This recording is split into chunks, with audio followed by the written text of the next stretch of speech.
আসলে আমার তার সাথে সম্পর্ক শুরু হয় 2016 সালের লাস্টের দিক। আমি একটা অফিসে জব করি, ওখানে আমার আমার আম্মু জব করে, আমার আম্মুর সঙ্গে যাই ফ্যাক্টরিতে। তারপর ওখান থেকে আমার ভালোবাসা শুরু হয়। আমার যে প্রথমে তো বয়ফ্রেন্ড ছিল, তারপর হাজবেন্ড হয়েছে। আমার যে বয়ফ্রেন্ড ও হচ্ছে, ওর নাম হচ্ছে মামুন। সে আমার বস ছিল। কি মানে গার্মেন্টসে জব করতাম। আচ্ছা, সে আমার বস ছিল, তো সেখান থেকেই পরিচয়। তার আগে একটু আপনার পরিবার সম্পর্কে জানি। আপনার পরিবারে কে কে আছে? আমার পরিবারে আমার মা, আমি, আমার একটা ছোট ভাই, আমার বাবা। আপনি, আপনার ছোট ভাই আছে, আপনার মা আছে এবং আপনার বাবা আছে। এই হচ্ছে আপনার পরিবার এবং আপনি কাজ করেন গার্মেন্টসে। সেই অবস্থায় একটি ছেলের সাথে আপনার পরিচয় হলো, যে হচ্ছে আপনার বস। তো বসের সাথে কিভাবে প্রেম হলো শুনি একটু। কিভাবে বসের সাথে সম্পর্কটা হয়েছে? কারণ আমি ওখানে টিউসি হিসেবে গেছিলাম। আচ্ছা, কোয়ালিটি কন্ট্রোলার হিসেবে গেছিলাম। তারপর এক পর্যায়ে ওখানে একটা স্টোর ছিল, মানে স্টোর টাইম কিপার একটা ছিল। ওখানে একটা ছেলে জব করতো, মাঝখানে ওই ছেলেটা জবটা ছেড়ে দেয়।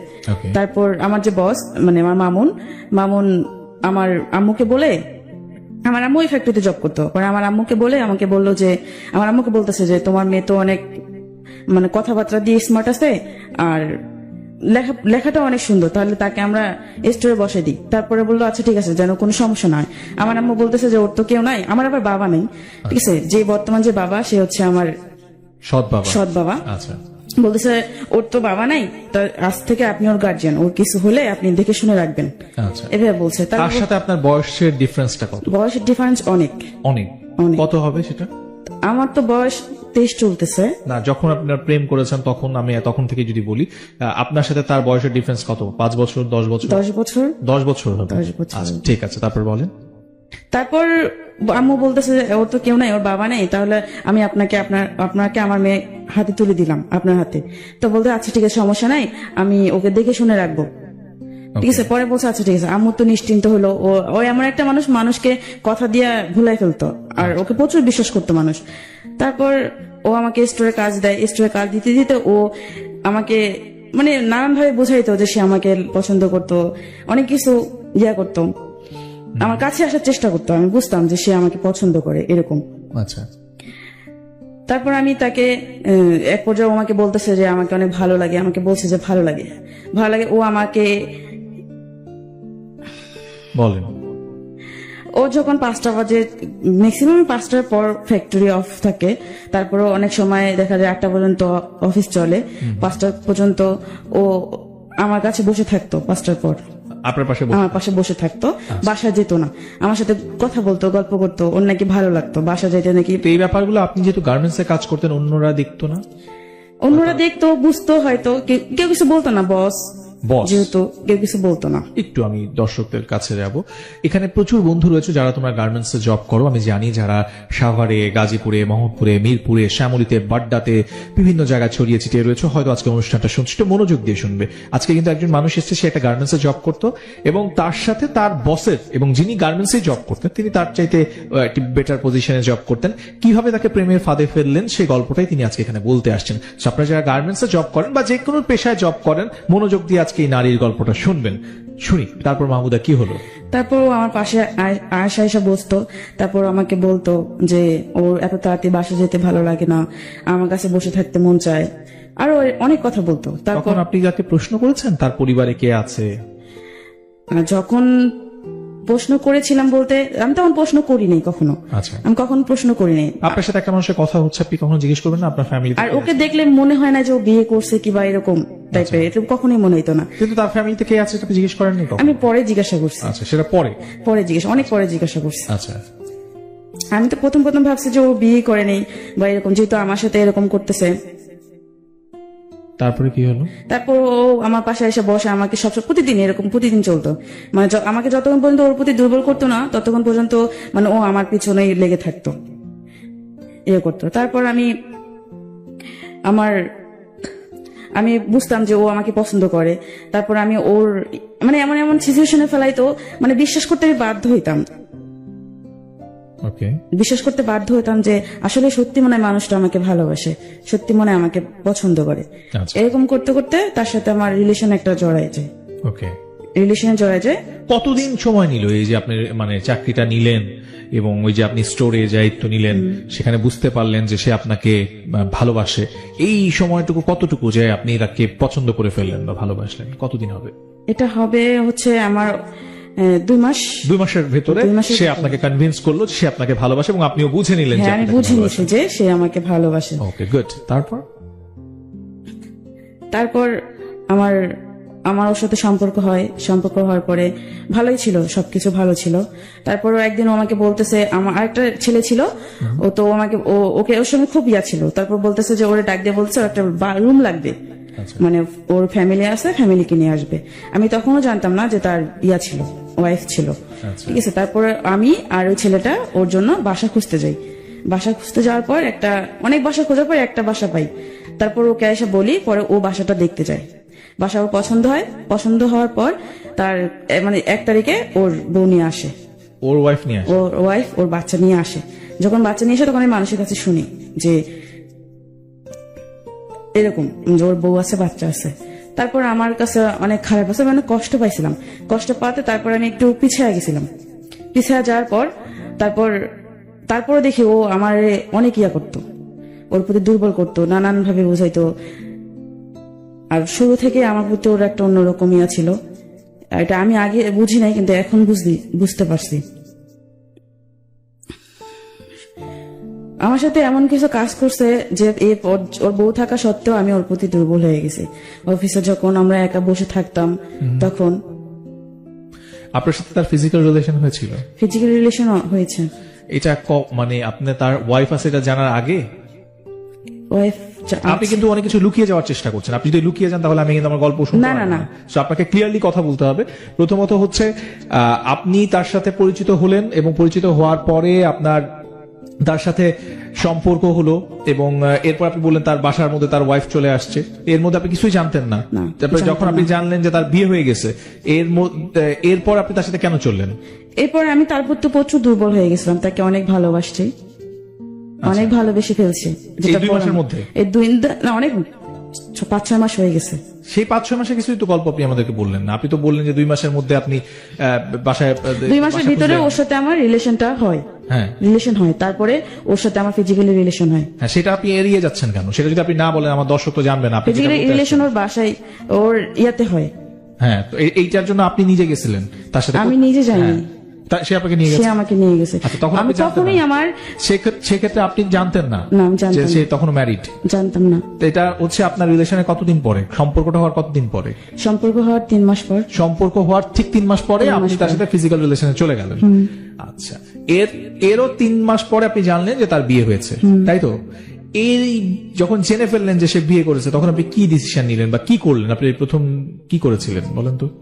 যখন আমি জানতে পারি যে তার বউ আছে, বাচ্চা আছে, তারপর আমি আর পারিনি পিছাইতে, কারণ যেহেতু ওর সাথে আমার ফিজিক্যালি রিলেশন হয়ে গেছে, আমি আর পারি নাই, কারণ আমি ওর প্রতি অনেকটা দুর্বল, যেটা বলার বাহিরে।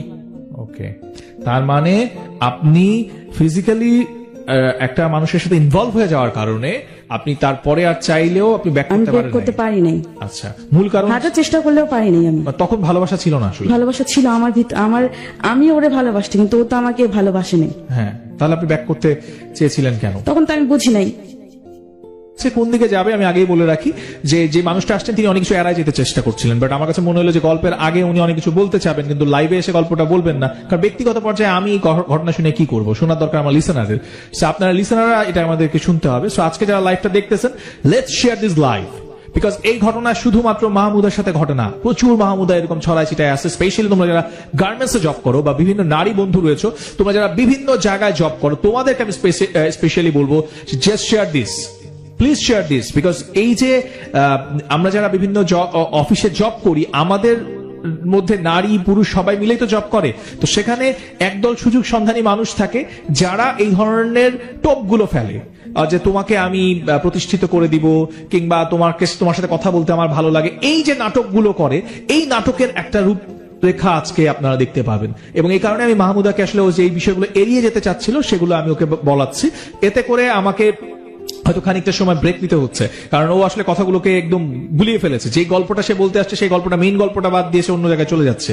আপনারা যারা গল্পটা শুনছেন তাদেরকে মনোযোগ দিয়ে বলে রাখছি, আজকে মাহমুদা এখানে কেন এসেছে। মূলত ও এসেছে ওর জীবনের সেই গল্পটা বলতে, যেই গল্পটার সাথে ও প্রতারিত হয়েছে এবং যে গল্পটা ওর জীবন থেকে নেয়া, ওর ভালোবাসার গল্প। আপনার গল্পটা আমি শুনবো নেক্সট স্যাটারডেতে। জাস্ট রেজিস্ট্রেশন করে ফেলুন। স্ক্রলে দেখেন রেজিস্ট্রেশন নিয়মটা বারবার যাচ্ছে। মাহমুদা, আপনি একটু পুরো ঘটনাটা আমাদেরকে বলবেন যে আপনার সাথে তার প্রেম হলো, প্রেম হওয়ার 3 মাসের মাথায় আপনি তার সাথে ফিজিক্যাল রিলেশনে চলে গেলেন। সেই সময় কি কারণে গেলেন? সে কি আপনাকে বাধ্য করেছিল বা সে আপনাকে বলেছিল আপনাকে ছেড়ে চলে যাবে? কি কারণ? আপনি একটি মেয়ে হয়ে কেন এই ধরনের ডিসিশন নিলেন?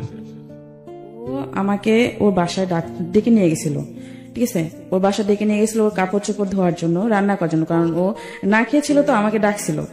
তারপরে আমি ওর বাসায় যাই, বাসায় যাওয়ার পর ওর সমস্ত কাজ করি, কাজ করার পর ও আমাকে জোর করে ফিজিক্যালি রিলেশন করার জন্য।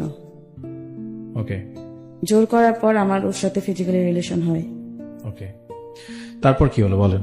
তারপর থেকে তো এমন কোনো মানে প্রতি সপ্তাহে এমন কোনো দিন ছিল না যে প্রতি সপ্তাহে ওর সাথে আমার ফিজিক্যালি রিলেশন হইতো। তখন আপনাদের বিয়ে হয়নি? তখন আমার বিয়ে হয়নি ওর সাথে। আচ্ছা, কারণ আমি ভয় পাইতাম যদি ও আমাকে ছেড়ে চলে যাইতো।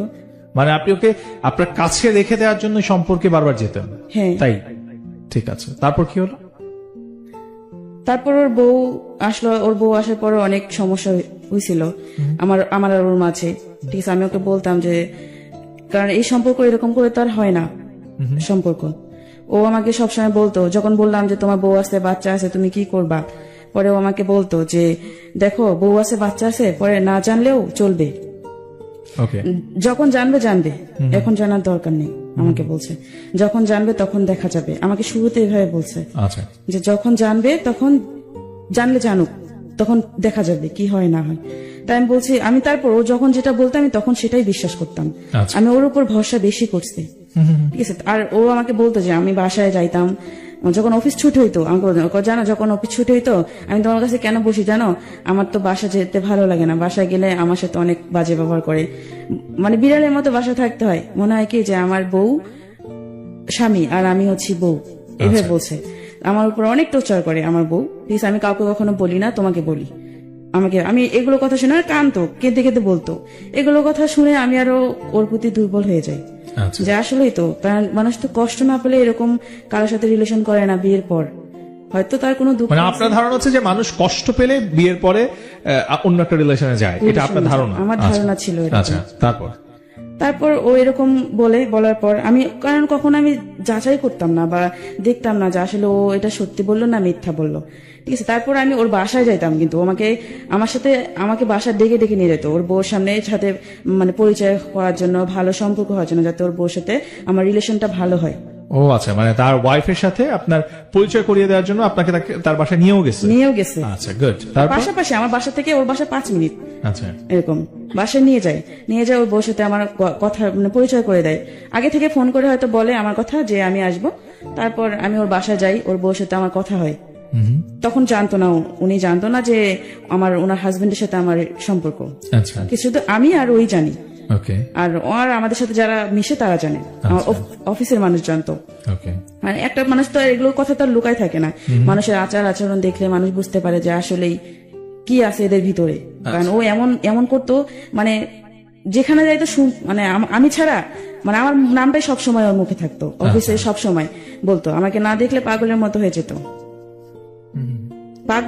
যেত, আমাকে না দেখলে। আমি যখন ওর বউর কাছে যাই তখন ওর বউর সামনে দেখি ও অনেক বিড়ালের মতো হয়ে থাকে, কোনো কথা বলে না, চুপচাপ। ওর বউ আবার যখন আসে তখন একদম চুপ, আবার ওর বউ যখন সরে যায় তখন আবার আমার সাথে আমার এই খোঁচাখুচি করে। আচ্ছা, তারপর এরকম করে যখন, তারপর ওর বাসায় খাওয়া দাওয়া করে আমি চলে আসি, মাঝে মাঝে যাইতাম বাসায়, ও আমাকে ডেকে ডেকে নিয়ে যাইতো বা ফোন করে নিয়ে যেত যে আয়, এসে মানে ওর বউর সামনে আমাকে তুই করে কথা বলতো, ফোন করে বলতো যে আয়শা আমার বাসায়, আয়শা ঘুরে যা। ওর যে ছেলে আছে, ছেলের নাম মাহির, বলছে মাহিরের মায়ের সঙ্গে কথা বলে যা, ভালো লাগবে।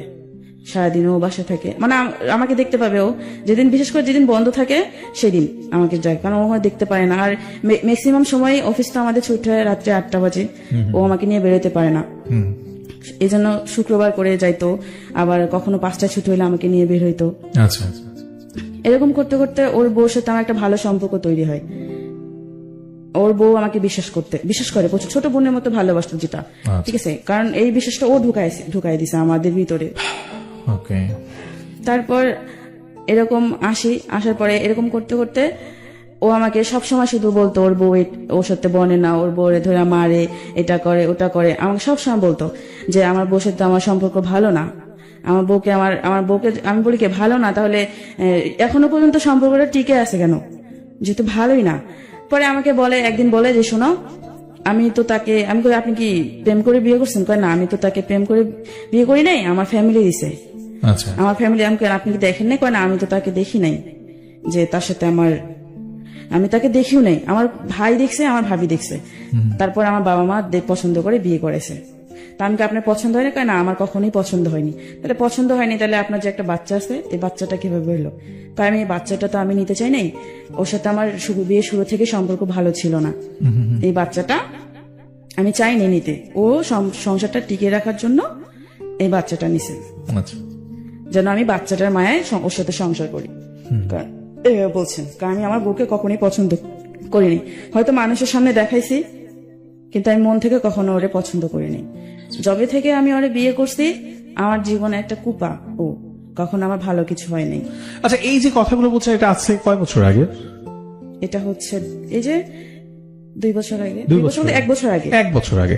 তো আপনার বয়স এখন 23 বছর, আপনি তখন 22 বছরের ছিলেন। তো 22 বছরের একটা নারী, সে কি একবারও চিন্তা করে না যে আরেকটা মেয়ে সংসার, সেই মেয়েটাকে নিয়ে একজন পুরুষ সংসার করছে, তাদের ঘরে একটা সন্তান আছে, তারপরও এই মানুষটা আমাকে যা বলছে সব সত্যি, এরকম মনে হচ্ছিল আপনার তখন? কারণ ও কেঁদে কেঁদে বলতো, মানে তার মানে হচ্ছে আপনি তার কান্না দেখে মনে হতো যে সব সত্যি কথা বলছে? ও কাঁদতো অনেক। আচ্ছা। যখনই বলতো, ওর কষ্টের কথাগুলো বলতো, তখনই ও নাকি মন খুলে ওর বউর সাথে কোনো কথা শেয়ার করতে পারতো না। এটা আপনাকে বলতো? হ্যাঁ। আর ও যদি কখনো মন খারাপ থাকতো, ওর বউ কখনো জিজ্ঞাসা করতো না যে কি হয়েছে না হয়েছে, কখনো বলতো না। আচ্ছা। শুধু বাসায় যায়, খায়, ঘুমায়, এরকম। আমার ওদের সম্পর্কটা নাকি অন্যরকম ছিল, আমাকে বলছে যে, আর কেঁদে কেঁদে বলতো আমাকে। আর আমি তাই বিশ্বাস করতাম, কারণ আমি তো তাকে অনেক ভালোবাসি। অনেক দুর্বল। মানে এই যে বারবার বলছেন আপনি তাকে খুব ভালোবাসেন, কিন্তু একটি পুরুষ, তার একটি বিবাহিত স্ত্রী আছে, তার সন্তান আছে, এইটা জানার পরও আপনার তাকে ভালোবাসার ইচ্ছেটা কেন বারবার হচ্ছে? এই বিষয়টা আমরা অ্যাকচুয়ালি, এখানে প্রচুর মানুষ আছে, অনেকে প্রশ্ন করতেছে আমাকে লাইভে, যে উনি তো জানতো যে মানুষটা বিবাহিত, ওর একটা সন্তান আছে, তারপরও এই মেয়েটা, আপনি তো স্কুলে পড়েন না বা একেবারেই ছোট নয়, আপনি এই অবস্থায় কেন বারবার আপনি তাকে ভালোবাসতেন? আসলে ওর কষ্টটা দেখে আমার ওরে ভালো লাগতো। আচ্ছা। ওর কষ্ট, আমি যদি ভাবতাম যে ওর কষ্টটা যদি আমার দিয়ে দূর হইতো, কারণ ও চাইতো যে ওকে বুঝবে, যে ওকে সবসময় ভালো রাখবে। আর ও আমাকে বলতো যে আমি নাকি ওকে যেভাবে বুঝি সেভাবে ওর বউ বুঝে না, আমি যেভাবে ওরে কেয়ার করি এভাবে ওর বউ কেয়ার করে না। আচ্ছা, কিন্তু আপনি তাকে কেয়ার করবেন তো। যাই হোক, এখন বুঝলাম যে তার এই সমস্ত কথা শুনছেন আপনি, তারপরে কি হলো আগাই সামনে? তারপর তো এরকম ও সবসময় বলতাম, যখন বলতাম যে তোমার ফ্যামিলি জানলে তখন কি হবে, তোমার বউ জানলে কি হবে, বলে যে যখন জানবে তখন দেখা যাবে। আমাকে এভাবে বলছে, যখন জানবে তখন দেখা যাবে। তারপর ওর সাথে আমার প্রায় মাঝে মাঝে ওর সাথে আমার ফিজিক্যাল হইতো, প্রায় ও আমাকে ডেকে ডেকে। তার মানে বিবাহ, মানে তার সাথে প্রেম হওয়ার 3 মাস পর থেকে আপনাদের ফিজিক্যাল রিলেশন স্টার্ট হয়েছে, এবং সে বিবাহিত, এটা জানার পরেও আপনাদের এই ফিজিক্যাল রিলেশনের সম্পর্কটা চলছে, কন্টিনিউ চলছে। ওকে। তারপর আমি ওর সাথে ফিজিক্যালি রিলেশন আমার করতাম না, ঠিক আছে। প্রথমবার ও জোর করে করছে, তারপরে ও অনেকবার বলছে, আমার ডাকছে, ও এমনকি ও একটা বাসাও ঠিক করা ছিল আমার, ও ঠিক করছিল, ঠিক আছে। ওখানে আমাকে প্রায় সময় নিয়ে যেত। ওকে। তারপর ও আমাকে বলতো যে ওর বউ, ওর ওয়াইফ তো আপনাকে খুব বিশ্বাস করতো, আপনি একটু আগে বলছিলেন না?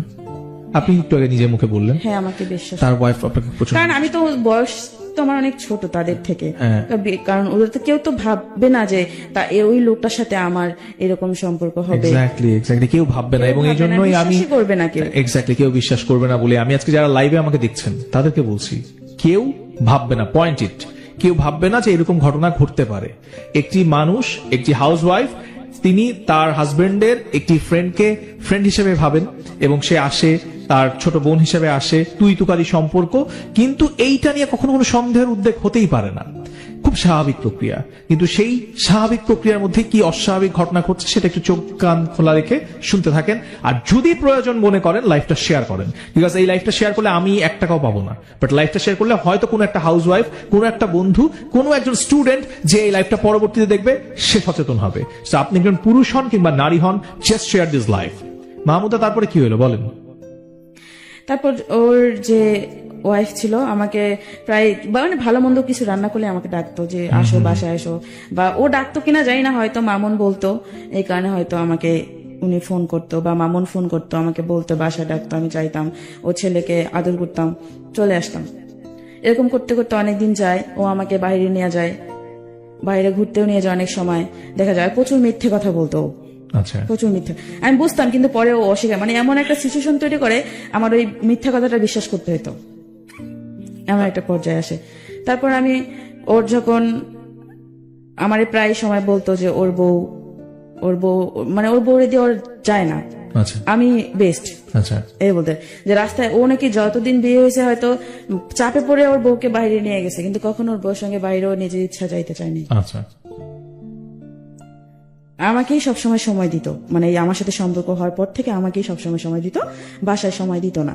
আচ্ছা, আর যখন বাসায় সময় দিত না তখন তো বাসায় প্রবলেম সৃষ্টি হতো, যে একটা ছেলে আছে তাকে সময় দেয় না, সবসময় বাইরে থাকে আর ফোনে কথা বলতো। আচ্ছা, হয়তো ওর বউ অনেক সময় অনেক কিছু টের পেয়েও কিছু বলে নেই, প্রমাণ না থাকলে কিভাবে বলবে। ওকে, তারপর আমি এরকম ওরা অনেক বুঝাইছে যে দেখো, আমি বিয়ের তখন ওরা বিয়ে করি নাই, বিয়ের আগ পর্যন্ত অনেক বুঝাইছে, দেখো এরকম যে সম্পর্ক করতেছি এটা তো ঠিক না, কারণ এটা তো অবৈধ সম্পর্ক, তাহলে আমরা বিয়ে করি, চলো বিয়ে করি। বিয়ে করার কি দিন গেছে, বিয়ে করব, আচ্ছা, সময় তো এখনো অনেক আছে। আমাকে বলতেছে এখনো দেরি আছে বিয়ে করার। আমি তারপরে বলতাম, যখনই আমাকে ডেকে নিয়ে যাইতো তখনই আমি বলতাম যে আমরা বিয়ে করি, চলো বিয়ে করি। ওকে, আর অফিসের ভিতরে তো ওইরকম কথাবার্তা হইতো না, ফোনে কথা হইতো। ওকে, আর অফিসে যখন দেখছে যে ওর সাথে আমার ওর সাথে সম্পর্ক সবাই জানাজানি হয়েছে, ঠিক আছে, আমার এক পর্যায়ে আমার আম্মু শুনে, আম্মু বিশ্বাস করতো না। আম্মু কিন্তু প্রচুর আমাকে বিশ্বাস করে, মানুষের কথা কখনো বিশ্বাস করেনি, আচ্ছা, কখনো বিশ্বাস করেনি। সবাই বলছে, প্রমাণ পর্যন্ত দিছে, কিন্তু আম্মু বিশ্বাস করে না যে আমার মেয়ে এটা কখনো করতে পারে না। আমার মেয়ের প্রতি বিশ্বাস আছে, আচ্ছা, কারণ আমার মা যে কষ্টে আছে ওই কষ্ট তো আমি করবো না, আমার আম্মুর এটা বিশ্বাস ছিল, কারণ যেটা আমি চোখে দেখছি আমার মায়ের। তা আম্মু বিশ্বাস করতো না কখনো, শুধু আমাকে এসে জিজ্ঞাসা করতো যে এগুলো যে শুনলাম এটা কি সত্যি। আমি বলি যে না তো, আমি সবসময় অস্বীকার যেতাম, কারণ আমার আম্মুর প্রচুর রাগ, যদি মামুনকে কিছু করে আমার আম্মুর প্রচুর রাগ, ভয় পাইতাম যদি ওরে মারতো, ওরে যদি মারে আমার সবসময় যদি এরকম কিছু হয় আমি কিন্তু মামুনের ধরে মারবো, ওরে কিন্তু আমি এলাকায় থাকতে দিব না, এরকম। আর আমার আম্মুর প্রচুর সাহস, এই কারণে আমি কখনো আম্মুর কাছে শেয়ার করতাম না, মানুষের কাছে বলতাম কিন্তু আমার আম্মুর কাছে শেয়ার করতাম না, যাতে আমার আম্মু না জানে, আমি সবসময় লুকায় রাখতাম। এমন করতে করতে 1 বছর চলে যায়, 1 বছর চলে যায়। তারপর ওর বউ জানতে পারে, ওর বউ জানতে পারলো, ওর বউ জানতে পারলো কিভাবে? জানতে পারছে হচ্ছে ও যে বাসায় থাকে, ওর বউ যখন বাড়িতে যাইতো, মানে ওর বাবার শ্বশুর বাড়িতে যেত, মানে ওর বউ ওর বাড়িতে যেত, বউর বাপের বাড়ি, ও আমাকে প্রায় বাসায় ডাকে নিয়ে যেত। আর বাসায় নিয়ে গেলে তো একজন মানুষ দেখে না, অনেকেই দেখতো, অনেকেই দেখে, হয়তো আমাদেরকে কিছু বলতো না, চুপ করে থাকতো। ওর বউ যখন আসতো তখন হয়তো ওর বউকে বলতো, এরকম করতে করতে ওর বউকে হয়তো বলতো, ওর বউ সন্দেহ করতে শুরু করে, সন্দেহ করতে শুরু করে, আমাকে বাসায় ঠিক আগের মতোই ডাকে, কিন্তু ফলো করে, আমার দিদি ফলো করতো, এটা আমি বুঝতাম যে ফলো করতো, ঠিক আছে, কিন্তু মামুন না বুঝলেও আমি বুঝতাম ফলো করতো। আমি যদি সেফ ভাবে থাকতাম ও সেফ ভাবে থাকতো না, ঠিক আছে, মানে ওর ভাগ ভঙ্গিতে বুঝে যাইতো ওর বউ। তারপরে কিছু বলতো না, আমাদেরকে কিচ্ছু বলেনি, কাউকে কিছু বলতো না। হয়তো ও আমার সাথে ফোনে কথা বলতো যে ওর ফোনে রেকর্ড করে রাখতো, মানে আমার নাম্বারটা শুধু রেকর্ড অপশন দিয়ে রাখতো, ওর বউ রাখছিল যে ও জানতো না, আমার নাম্বারটা শুধু। পরে ও তো আমার সাথে সারাদিন যা কথা বলতো রেকর্ড হয়ে থাকতো, ওর বউ শুনে ফেলছে, পরের দিন সকালে শুনছে যা যা কথা হয়েছে, কি কথা হয়েছে না হয়েছে, খারাপ ভালো মন্দ, আমরা কোথায় গেছি, কি করছে না করছে সব। তারপর থেকে তো অশান্তি শুরু হয় তাদের ফ্যামিলিতে শুরু, আমিও বাসায় যাওয়া বন্ধ হয়, তারপর আমি ওর বউ যখন বাসায় যাইতো, ওর বাবার বাড়ি যেত, আমাকে ফোন করে ডাকতো, বাসায় যেতাম আমি চোরের মতো, ওর বাসায় যেতাম চোরের মতো। কিভাবে যেতাম? যেতাম, মানে যখন ও দেখতো যে মানুষজন আছে নাকি, আচ্ছা, আমাকে নিয়ে বাসায় ওর রুমের ভিতরে ও ঢুকায় রাখতো। তার মানে হচ্ছে যখন ওর ওয়াইফ কোথায় যেত, ওর বাপের বাড়ি যেত, বাবার বাড়ি যেত, তখন হচ্ছে আপনাকে আবার সেই বাড়িতে নিয়ে যেত, এবং আপনি সেখানে তখনও যেতেন। তার মানে হচ্ছে তখনও যেতাম। কেন, মানে এই যে এত কিছু ঘটে যাচ্ছে তার জীবনে, তার ওয়াইফ আপনাকে এত বিশ্বাস করে, সেই জায়গায় আপনি বুঝতে পারতেছেন, এবং তার ওয়াইফের কাছে আপনারা ধরা পড়ে গেলেন, তারপর আপনার মানে আপনার জায়গা থেকে আপনার একবার মনে হয়নি যে আমি এটা ভুল করতেছি? তখন মনে হয়নি? না, আমার তখন মনে হয়নি। এক্স্যাক্টলি আমি এটা শুনতে চাই। আমার যে আমি যে ভুল করছি বা করতেছি, আমার কিছু মনে নেই। আমার শুধু একটাই ইয়া ছিল যে আমি ওকে ভালোবাসি, আমার ওকে পাইতে হবে, আমি ও ছাড়া অন্য কাউকে আমার লাইফে নিয়ে আসবো না। এক্স্যাক্টলি, আসবো আমরা আবার আপনার কাছে। প্রিয় দর্শক, আপনারা যারা দেখছেন জাগো এফএম 94.4, আপনাদের উদ্দেশ্যে বলছি আজকের এই এপিসোডটা, যারা প্রাণ আপ লাভ স্টোরিতে আজকে টিউন করে আছেন তাদের উদ্দেশ্যে বলছি যে এই গল্পটা বিভিন্ন ভাবে বিভিন্ন দিক থেকে হয়তো আপনারা দেখছেন। কেউ জাগো এফএম এর পেজ থেকে দেখছেন, কেউ আর জুদায়ের পেজ থেকে দেখছেন। আপনাদের কাছে বিনীতভাবে অনুরোধ করছি, please share this live as soon as possible. যত বেশি লাইভটা শেয়ার হবে, মাহমুদা যে ট্র্যাপে পড়েছে, নট অনলি মাহমুদা, এরকম প্রচুর মানুষ রয়েছে যারা জব করেন। সে তো গার্মেন্টসে জব করে, শুধু গার্মেন্টসে না, বিভিন্ন জায়গায় যারা জব করেন, সেখানে তাদের উপরে যারা থাকেন, সেই পজিশনগুলোতে যারা হোল্ড করেন, তারা এই রকমের ঘটনা ঘটান। আমাদের এই মিডিয়া নিয়ে নানা রকমের কথা প্রচলিত রয়েছেন, বাট আমি আজকে লাইভে খুব মানে জোর গলায় বলতে চাই, নট অনলি মিডিয়ার কথাগুলো সামনে প্রকাশ পায়, প্রচার হয়, বাট প্রত্যেকটা সেক্টরেই এমন ধরনের ঘটনা ঘটে। যদি আপনাদের চোখ কান খোলা থাকে, বিভিন্ন পত্র পত্রিকায় দেখবেন কিছুদিন আগে বাংলাদেশের সুনামধন্য কিছু ব্যাংকেও এই ধরনের ঘটনা উঠে এসেছে। সো আমি বলবো যে অনেক সেক্টরেই আছে, বাট আমরা খুবই অভাগা যারা আমরা মিডিয়াতে কাজ করি, কেন যেন তীরটা আমাদের দিকেই আসে, বাট ঘটনাগুলো বিভিন্ন সেক্টরেই ঘটে। আজকে যে মানুষটা এখানে আসছে মাহমুদা, সে কিন্তু গার্মেন্টস এর ঘটনা বলছে, এবং আমি এর আগেও কোনো একটা এপিসোডে এরকম একজন গার্মেন্টস কর্মী এসেছিলেন যে তার যে বস, তার সাথে তার এই ধরনের একটা সম্পর্ক তৈরি হয়ে যায়, এবং সেম অনেকটা সিমিলার আজকের ঘটনাটা। শুধুই কি গার্মেন্টস সেক্টরে? নো, এটাও না, এটাও ভুল। প্রত্যেকটা সেক্টরই আছে, বাট কে কাকে নিজেকে সামলে নিবে, কে এই গল্পগুলো শুনে নিজেকে শুধরে নিবে, সেটাই হচ্ছে দেখার বিষয়। ওটাই শোনাচ্ছেন মাহমুদা। আপনি যাকে ভালোবাসতেন তিনি বিবাহিত, এবং তার ওয়াইফ যখন তার বাবার বাড়িতে বা বাহিরে যেত, আপনাকে তখন লুকিয়ে তার বাসায় নিয়ে আসতো শুধুমাত্র ফিজিক্যাল রিলেশন করার জন্য, তাই তো? তারপর কি হলো? তারপর ও আমাকে যখন নিয়ে আসে, এরকম প্রায় নিয়ে যাইতো বাসায়, প্রায় বাসায় নিয়ে যাইতো। বাসায় নিয়ে যাওয়ার পর ওর যে বাড়িওয়ালা ছিল, বাড়িওয়ালি, উনি দেখতো, ঠিক আছে, উনি হয়তো দেখতো বলতে এটা হয়তো ও আমার যে হাজবেন্ড ছিল, ও হয়তো টের পাইছে যে হয়তো বাড়িওয়ালি নজর রাখতেছে, হয়তো তার ওয়াইফের সঙ্গে তার যোগাযোগ আছে। পরে আমাকে বললো যে তুমি যখন আসবা তখন দেখবা যে বাড়িওয়ালির দরজা খোলা আছে কিনা, যদি দরজা খোলা থাকে চুপচাপ ঢুকে পড়বা, আমি আমার গেট খোলা রেখে দেবো, জুতা ভিতরে নিয়ে আসবা, আমাকে বলতো, এভাবে বলতো। আমি পরে ওরে তো অনেক বিশ্বাস করি, ঠিক আছে, আমি সবসময় ভয় পাইতাম যে ওরে আমি এত ভালোবাসছি, ওরা যেন আমার কাছ থেকে না চলে যায়, আর যেন আমি, কারণ ও ছাড়া আমি অন্য কারোর কাছে যাইতে পারবো না, আমার এরকম মনে হয়েছে সবসময়। তাই আমি ওর কথা মতো চলতাম, ও যা বলতো, যখন যা করতে বলতো তাই করতাম।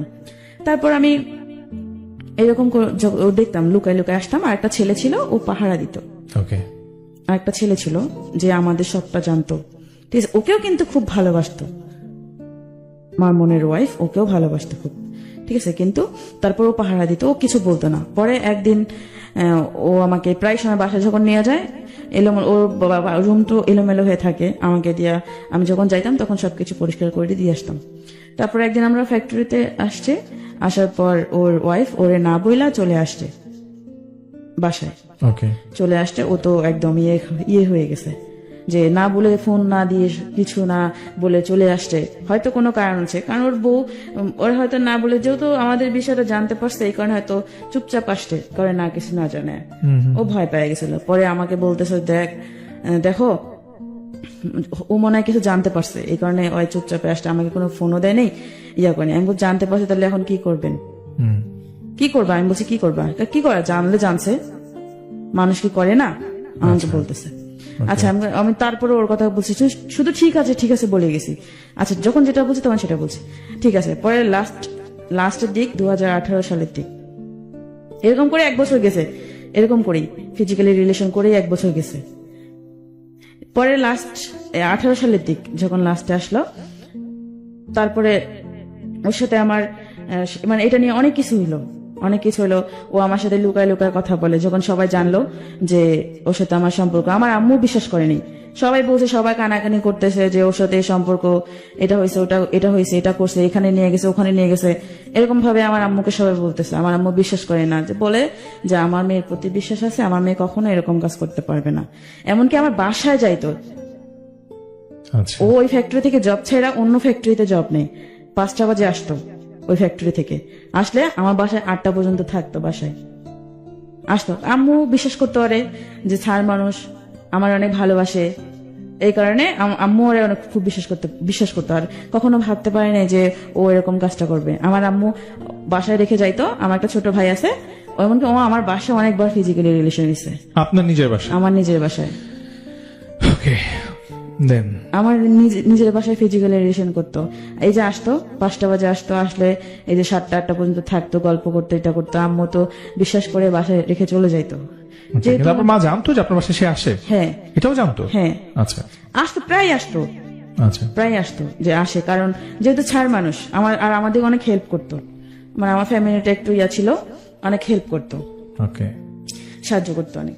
স্যার ওরে খুব বিশ্বাস করতাম আমরা সবাই, মানে আমি তো করি, ওরে অনেক বিশ্বাস করতাম তখন। আর আমার আম্মু তো অনেক করতো, এই জন্য ওরে বাসায় রেখে চলে আসতো। আম্মু কাজে বেরোতো বা দোকানে যেত, এই সময়টা ওর সুযোগ কাজে লাগাইতো। ওকে আমার ভাই আছে, ছোট ভাইকে কখনো মোবাইল দিয়ে আলাদা রুমে রাখতো, এরকম। আমার ভাই ছোট, ওরে মোবাইল দিয়ে আলাদা রুমে বসাইতো, আর আমরা আর এক রুমে ছিলাম। আমি তখনও বলতাম যে আমরা বিয়ে করি, বিয়ে করলে তো এরকম লুকায় লুকায় কিছু করতে হয় না।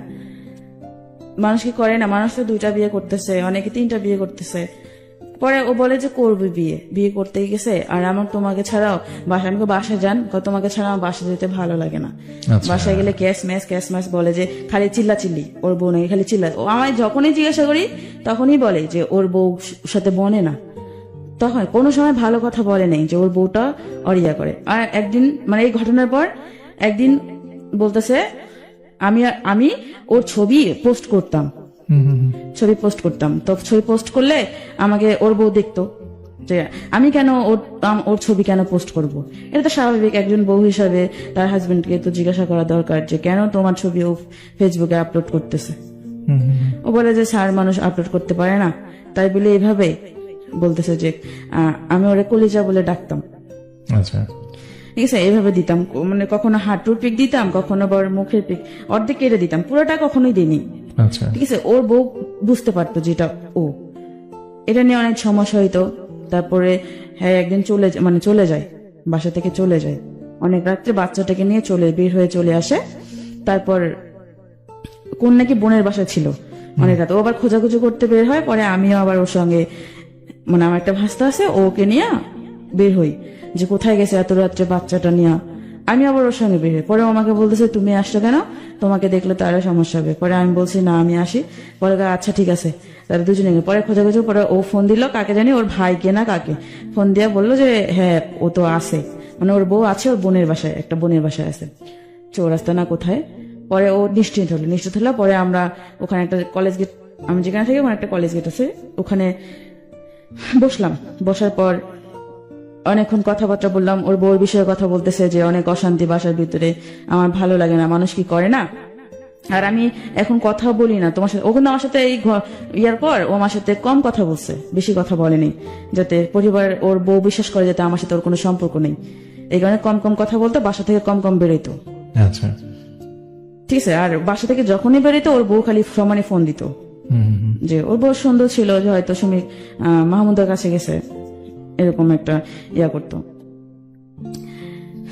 তারপর এরকম করতে করতে পরে 3 দিন পরে ওর বউ আবার আসছে বাসায়, নিয়ে আসছে নাকি আমি জানি না, কিন্তু বাসায় আসছে। বাসায় আসার পর হয়তো ওদের মারামারি লাগছে নাকি লাগছে, ওর হাতের এখানে ছুলে গেছে বা গালে একটু ছুলে গেছে। পরে আমাকে বলতেছে যে বাসে করে জানি কোথায় যাচ্ছে। পরে আমাকেও দেখাইতেছে, আমি বুঝি নাই প্রথমে কি হয়েছে। পরে আমাকে বলতেছে দেখো কি করছে। আমি কি করছে, আমি বল তুমি কি শরীর ইয়া করছিলা যে এরকম দাগ হয়েছে? না আমাকে না মারছে, এভাবে বলছে। জানেন না, একটু মন খারাপ করে বলছে। আমার আরো ওর প্রতি ইয়া লেগে গেছে যে এইভাবে বউ মারে, স্বামীকে কখনো মারে।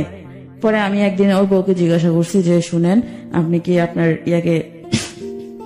আপনার বরকে মারছেন?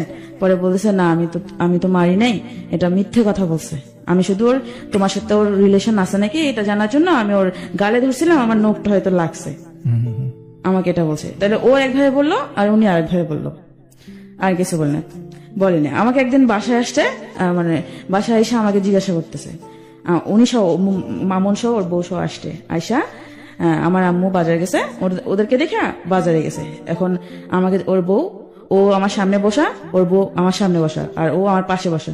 ওর বউ আমাকে ডাইরেক্ট জিজ্ঞেস করতেছে যে তুমি, আচ্ছা তোমার স্যার কি তোমাকে কখনো এরকম দেখাইছে যে তোমাকে বিয়ে করবে বা কোনো কিছু, কোনো দেখাইছে, আশা দিছে তোমাকে? তা আমি একবার ওর মুখের ভিতরে দেখি, একবার ওর বউর মুখের ভিতরে দেখি। ও আমাকে না আগেই বলছে, মানে ওনারা আসার আগে আমাকে ফোন দিয়ে বলছে যে আমরা যাইতে, ও কিন্তু যাবে তোমার ওখানে, তোমাকে কিছু জিজ্ঞেস করলে তুমি শিকার আসবে না, আমাকে এভাবে বলছে। পরে ওরা আসলো, আমি তো জানি যে ওরা আসতেছে। পরে আমাকে জিজ্ঞেস করতেছে, তুমি সত্যি করে বলো তো তোমার স্যারের সাথে তোমার কোনো সম্পর্ক আছে? বলো, তুমি বলো, যদি কোনো সম্পর্ক থাকে তাহলে আমি নিজের দ্বারা থেকে তোমাকে বিয়ে দিব, এভাবে বলছে। পরে আমি বলছি না, আমাকে তো কখনো এভাবে উনি আশা দেয়নি। আমি মিথ্যা বলছি যে আশা দেয়নি, মানে আমি ও যেটা আমাকে শিক্ষা দিয়েছে আমি সেটাই বলছি। পরে উনি চলে গেল, আমার তো অনেক রাগ উঠছে যে উনি আমাদের বাসায় এসে আমাকে এভাবে বলে গেল, যে আমার অনেক রাগ উঠছিল। তখন তো আমি আবেগের ভাসছিলাম, বুঝছেন। তারপর রাগ উঠছে, তারপর ওর বউ চলে গেল, আমাকে অনেক কিছু বোঝায় চলে গেল। চলে যাওয়ার পর 1 মিনিটও হয়নি, ও আবার আমার বাসায় আসছে, আইসা আমার হাতে পায়ে ধরতেছে যে আমি যেন রাগ না করি, রাগটা কিছু যেন না করি ওর বউর কথায়। ও আমাকে ভালোবাসে আর সারা জীবন ভালোবাসবে, এভাবে বলছে। হাত পানি তো, মানে আমি কান্না করছি আর অনেক প্রচুর রাগ হয়েছে যে কেন আমি ওর কাছে স্বীকার করতে পারলাম না, এত কিছু হয়ে গেছে, কেন আমি স্বীকার করলাম না যে তার সাথে আমার সম্পর্ক আছে, তার হাজবেন্ডের সাথে আমার সম্পর্ক আছে। আমি এটা ওরে বলতেছি, ঠিক আছে তুমি যদি এখন বলো কুরুক্ষেত্র হয়ে যাবে, আমাকে বলতেছে। তারপর আর কি করার, ও আমাকে বোঝাই ঠোঝায় হাতে পায়ে ধরলো, ধৈরা মন খারাপ করে চলে গেল। পরে আমি মন খারাপ করছে, পরে আমার বিকেলেও ঘুরতে নিয়ে গেল আমার মন ভালো করার জন্য।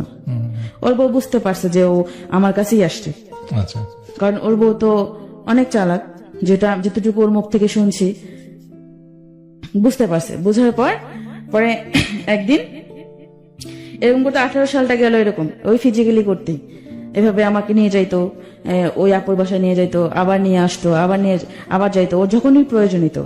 এর মধ্যে নাকি ওর বউর সাথে ওর কোনো কিছু হইতো না। আমি যদি জিজ্ঞাসা করতাম যে তুমি আমার সাথে এরকম করো, তোমার বউর সাথে কখন কি করো তুমি? পরে বলে যে আমার নাম বউর সাথে আমার রুচি কুলায় না, আমাকে এভাবে বলে রুচি কুলায় না। আর একটা কথা বলছে যে ও আমার কাছে আসতে চায়, আমি ওরে আমার কাছে নেই না, কারণ আমার ভালো লাগে না যখনই ওরে আমার কাছে নিয়ে আসি, আমার তোমার কথা মনে পড়ে। যখনই ও আমার কাছে আসতে চায় আমার তোমার কথা মনে পড়ে, ও আমাকে বলতেছে। তারপর আমি বললাম যে আমি বিশ্বাস করি যে আসলেই তো, কারণ ও তো আমাকে অনেক ভালোবাসে, যদি ভালো না বাসতো তাহলে তো আমার প্রতি এত খেয়াল করতো না, এত করতো না। পরে ও এভাবে বলে আমি ওর কথাই বিশ্বাস করতাম। তবে এমন করতে করতে আমি কনসেপ্ট করি। এটা কবে? এটা বিয়ের আগে, মানে কত সালে? 2018-তে। ওকে, তারপর কনসেপ্ট করার পর আমি ওকে বলি যে এরকম। পরে ও আমাকে বলল যে ও আমাকে একটা মেডিসিন এনে দেয়, মানে বাচ্চাটাকে নষ্ট করার জন্য একটা মেডিসিন নিয়ে আসে। ওকে, মেডিসিন নিয়ে আসা দেয়, পরে আমি মেডিসিন খাই, পরে বাচ্চাটা নষ্ট হয়ে যায়। এটা কিন্তু কেউ জানতো না, শুধু আমি আর ও জানি। ও আমাকে যেভাবে বলতো আমি সবসময় ওর বিশ্বাস করতাম। আমি ভাবতাম যে হয়তো ও সত্যি ভালোবাসে, ও আমার ভালোটাই চাই। আর যারা বলতো যে তোকে ও ভালোবাসে না, তোকে করে ব্যবহার করতেছে, তুই বুঝতেছিস না, আমি মনে করতাম তারা আমার শত্রু, এরকম ভাবতাম। ঠিক আছে, আবারও আমরা আপনার কাছে আসবো। আমরা একটু দর্শকদের কাছে আসি যারা টিউন করে আছেন জাগো FM 94.4 এবং একই সঙ্গে ফেসবুকে আমাকে দেখছেন www.facebook.com/jagofm এবং www.facebook.com/rjudoyer ভেরিফাইড পেজ থেকে। তাদের সবাইকে স্বাগত জানাচ্ছি আরো একবার। মনে করিয়ে দিচ্ছি আপনারা দেখছেন প্রাণাব লাভ স্টোরি এবং শুনছেন প্রাণাব লাভ স্টোরি জাগো FM 94.4 থেকে। বন্ধু, হালকা কিংবা ভারী যে কোনো খাবারের সাথে নিজেকে শতভাগ কুল রাখার জন্য সাথে রাখুন প্রাণাব। লাইফের প্রত্যেকটা মুহূর্তকে উচ্ছ্বাসে ভরপুর করে তোলার জন্য প্রাণাব 2 লিটারের সাথে এখন প্রাণ লাগছে 170 70 মিলি পুরোটাই কিন্তু ফ্রি। প্রাণ খুলে মনের কথা বলো। সো মনের কথা বলতে হলে তো এখানে আসতে হবে, যেমনটা আজকে এসেছেন মাহমুদা, তিনি কিন্তু সহজ সরল স্বীকারোক্তি দিচ্ছেন, অনেকেই এটা দিবেন না। আমরা মাহমুদাকে একটা স্যালুট দিতে চাই, কারণ মাহমুদা আজকে সাহস করে এখানে আসছেন। এরকম হাজারো মাহমুদা আছেন যারা হয়তো নিজের কষ্টটা নিজের মধ্যে লুকায় রাখছেন, কখনো আসবেন না, কখনো বলবেন না, কিন্তু মাহমুদাকে দেখে হয়তো অনেকে ইন্সপায়ার হবেন, অনেকে ভাববেন যে না আমার গল্পটা একটু অন্যরকম, বাট আমার গল্পটায় হয়তো আরো কিছু মেসেজ লুকায় আছে। কারণ প্রত্যেকটা মানুষের জীবনটা আলাদা, আলাদা আলাদা জীবনের আলাদা আলাদা গল্প তৈরি হয়, সেখানে ভালোবাসা হয়তো একটা শব্দ থাকে। এই লাভ স্টোরিতে সেই গল্পগুলোই আসে, যেখানে মাহমুদার ভালোবাসা ছিল একপাক্ষিক। সে একজনকে ভালোবেসেছিল, ভালোবেসে এতটাই অন্ধ হয়ে গেছিল যে মানুষটা বিবাহিত জানার পরও তাকে ছেড়ে আসতে পারেনি। কারণ ওই যে তাদের মধ্যে শারীরিক যে সম্পর্কটা হয়ে গেছে, একটি বাঙালি নারীর ক্ষেত্রে এই ব্যাপারটা এতটাই বিশাল যে সে চাইলেও তখন আর ফিরে আসতে পারে না। যখন যে ব্যাপারটা তার সাইকোলজিতে কাজ করে যে না আমার তাকে এখন বিয়ে করতেই হবে, সে যে বিবাহিত তাতে আমার কি যায় আসে, আমি তো তার সাথে ইনভলভ হয়ে গেছি। এবং সেই প্রেক্ষাপট থেকে মাহমুদা কিন্তু তার ইচ্ছার বিরুদ্ধেও তার সাথে বারবার শারীরিক সম্পর্কে যুক্ত হয়ে গেছেন, এবং একটা পর্যায়ে সেই মানুষটির ওয়াইফের সাথেও সে মিথ্যে বলেছেন, এবং দিনের পর দিন তাদের মধ্যে এই সম্পর্কটা কন্টিনিউ ছিল।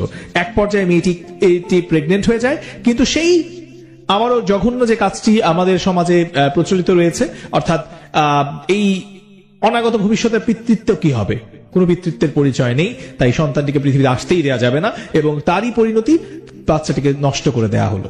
তারপর কি হলো আমরা শুনবো, তবে তার আগে জানিয়ে রাখি, তোমরা যারা লাইভটা দেখছো, বন্ধু তোমাকে বলছি, এই যে তুমি আজকে প্রথমবার লাইভ দেখছো বা নিয়মিতই দেখো, আমার লাইভটা কিন্তু তুমি চাইলে শেয়ার করতে পারো। 10টা গ্রুপে শেয়ার করো, বেশি না, 10টা করে গ্রুপে যদি প্রত্যেকে শেয়ার করেন, কালকে রাতে ভিতরে এইটা অনেক অনেক মানুষের কাছে পৌঁছে যাবে। আজকে রাতে অনেকে ঘুমায় গেছে, যারা কখনো রেডিও দেখে না, ফেসবুকে ঢুকে না, আমাদের এই পেজগুলোর তারা ভিজিটই করে না, কিন্তু আপনার ফ্রেন্ড লিস্টে এরকম অনেক ফ্রেন্ড আছে যে সামহাও এই ভুলটা করতেছে নিজে নিজে, হয়তো কাউকে বলতে পারতেছে না। সো আপনি জাস্ট নিজের অজান্তেই সেই মানুষটাকে সাপোর্ট করতেছেন। আপনি নিজের টাইম লাইনে ভিডিওটা শেয়ার করেন, আপনি যে গ্রুপগুলোতে ভিজিট করেন সেই গ্রুপগুলোতে এই ভিডিওটা শেয়ার করেন, তো কি হবে যে অনেক মানুষ দেখতে পারবে, কালকে দিনের বেলাও অনেকে ভিডিওটা দেখবে। সো আমি আপনাদের কাছ থেকে এই সাপোর্টটুকু চাই, জাস্ট শেয়ার করেন। এই লাইভটা যত বেশি শেয়ার করবেন তত বেশি গল্পগুলো মানুষের কাছে পৌঁছাবে। এগুলো তো গল্প না, এগুলো জীবনের কথা। একটা মানুষ তার নিজের জীবনের, বাস্তব জীবনের ভালোবাসার গল্প বলতেছে। এখানে ভালোবাসা কোথায়, এখানে মোহ কোথায়, এখানে প্রতারণা কোথায়, সেটা আমরা নিজেরাই খুঁজে নিব। চলেন জাস্ট শেয়ার করি। মাহমুদা তারপরে আবার ফিরে আসি। তার আগে একটু বন্ধুদেরকে বলি যে আপনিও এখানে আসতে পারেন। মাহমুদার আজকের গল্প শুনে যার মনে হয়েছে যে আপনি আসবেন, রেডিওটাতে আইসা গল্পটা বলতে হবে, এটা লাইভ কিন্তু। সো আপনাকে এরকম রাত বিরাতে গল্পটা বলার ইচ্ছা থাকতে হবে, সাহস থাকতে হবে। শেষ সময় গিয়ে বলবেন যে আমি তো রেজিস্ট্রেশন করছিলাম, তখন না আসলে আমার ওয়াইফের সাথে আমার ঝগড়া চলতেছিল, আমার বয়ফ্রেন্ডের সাথে আসলে আমার একটু ভুল বোঝাবুঝি ছিল, এখন তো আমি আর যাবো না। এরকম যারা আছেন তারা গল্প রেজিস্ট্রেশন করবেন না। অনেকেই আছেন ক্লাস 6-7 পড়েন, মন চাইলেও লাভ স্টোরিতে রেজিস্ট্রেশন করেন, পরে ফোন করি দেখি আপনার আম্মা আব্বা ধরছে, আপনি একটা অকওয়ার্ড সিচুয়েশনে পড়েন। এইরকম বোকামিগুলা করবেন না। এতবার করে একই কথা কেন বলি, যেন আপনি এখানে সুস্থভাবে আইসা গল্পটা বলতে পারেন। সো ঠান্ডা মাথায় শুনেন রেজিস্ট্রেশন করার নিয়ম। মোবাইলের মেসেজ অপশনে গিয়ে টাইপ করতে হবে RLS, একসাথে লিখবেন RLS, স্পেস দিয়ে নিজের নাম লিখেন, এরপর স্পেস দিয়ে লোকেশন লিখেন, আপনি কোথায় থাকেন, আপনার হোম টাউন না যেখানে থাকেন, স্পেস দিয়ে আপনার প্রফেশন লিখবেন, ধরেন আপনি স্টুডেন্ট, পরের ইন্টারমিডিয়েট ফার্স্ট ইয়ারে লিখে দিবেন কলেজ প্রথম বর্ষ। আপনি যদি মনে করেন যে জব করেন তাহলে লিখবেন জব। আপনি ভার্সিটিতে পড়েন লিখে দিবেন আমি ভার্সিটি স্টুডেন্ট। অবশ্যই যারা ডিভোর্স আছেন তারা মেনশন করবেন আমি ডিভোর্সড। আমি স্পেশালি ডিভোর্সদেরকে এই জন্য বলি যে একটা সংসার হয় তারপর ডিভোর্স হয়ে যায়, এই গল্পটার পিছনে অনেক কিছু লুকায় থাকে। সংসার জীবনে অনেক ভালোবাসা থাকে, সেই ভালোবাসা কোথায় ম্লান হয়ে যায়। সেই জন্য যারা ডিভোর্সড আছেন তারা কিন্তু রেজিস্ট্রেশন অবশ্যই করবেন, যদি আপনি স্বেচ্ছায় এখানে এসে লাভ স্টোরিতে গল্পটা বলতে চান। এবার সেই SMS টা পাঠিয়ে দিবেন 26969 এ, নিজের মোবাইল থেকে, বাবা মার মোবাইল থেকে না, যেখানে ফোন করলে আমরা আপনারে পাবো। ঠিক আছে, রেজিস্ট্রেশন করেন। চলেন মাহমুদার কাছে যাই। মাহমুদা তারপরে কি হলো? তারপর যখন ও বাচ্চাটা নষ্ট করার পর আমি ও যা বুঝাইতো আমি তাই বুঝতাম। তারপর আমি ওর প্রতি আরো অনেক দুর্বল হয়ে যাই। ও আমাকে এতটাই দুর্বল করে আমি ওরা ছাড়া কিচ্ছু বুঝি না। পরে নিয়ে বাসায় আমার অনেক ঝগড়া হইতো আমার মায়ের সাথে। মা আমার অনেক বকাবকি করতো যে মানুষ যদি কিছু না হলে মানুষকে এমনি এমনি বলে, কারণ কিছু হলেই তো মানুষ বলে, তাছাড়া তো বলে না। মানুষকে এমনি এমনি একজনের নামে বলে। আম্মু তারপরও আমাকে বলতো যে ওই যে হ্যাঁ যেন আমাদের বাসায় না আসে আর আমাকে বলতো, কিন্তু আমি কখনো তাকে নিষেধ করতাম না আমাদের বাসায় আসতে, কারণ তাকে আমার না দেখলেই ভালো লাগতো না, তাকে আমার দেখতে হইতোই। ঠিক আছে, সে যখন আসতো আমার বাসায় মনে হতো কি যে আমি আমার প্রাণ ফিরে পেয়েছি, এরকম একটা লাগতো। তারপর ও আমার আম্মু বারবার বলতো তুই কিন্তু বলবি না আমাদের বাসায় আসতে, ঠিক আছে, মানুষ অনেক কথা বলে। আমি শুনতাম না, আম্মুর কথা শুনতাম না। তারপর ও আমার বাসায় আসে, আমার বাসায় আসলে আম্মু রাগ হয়, কিন্তু বুঝায়, ওর সামনে বোঝায় না, কিন্তু আমাকে বুঝায়। তারপরে আমাকে আবার ও বলে যে তোর আম্মু কি বললাম, না কিছু বলে নেই, এভাবে বলতাম।